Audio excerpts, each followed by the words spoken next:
Bienvenue dans ce tutoriel où nous allons voir la procédure à suivre en cas d'arrivée d'un nouvel élève et la procédure aussi pour le déplacer dans la liste d'élèves existants.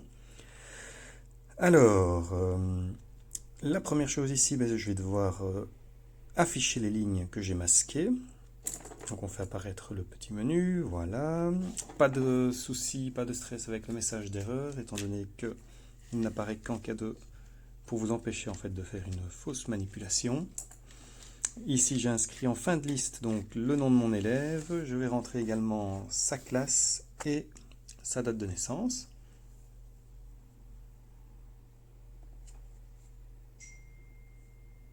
Alors, une fois que toutes ces infos sont rentrées, j'aurais peut-être envie de le remettre dans l'ordre alphabétique.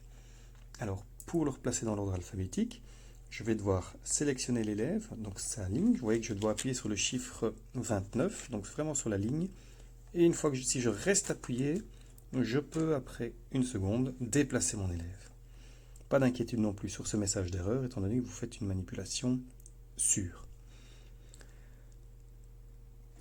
Alors, on remarque l'élève dans l'ordre alphabétique comme on le voulait, mais dans mon cahier de code, il n'apparaît toujours qu'en fin de liste. Je vais donc à nouveau devoir le déplacer. Alors, personnellement, je vous conseille de déplacer uniquement vos élèves dans le cahier de code, puisque c'est dans le cahier de code que l'ordre alphabétique est important, étant donné qu'après, vous pourrez copier-coller les résultats de vos élèves dans les bulletins informatisés. Voilà, merci de votre écoute.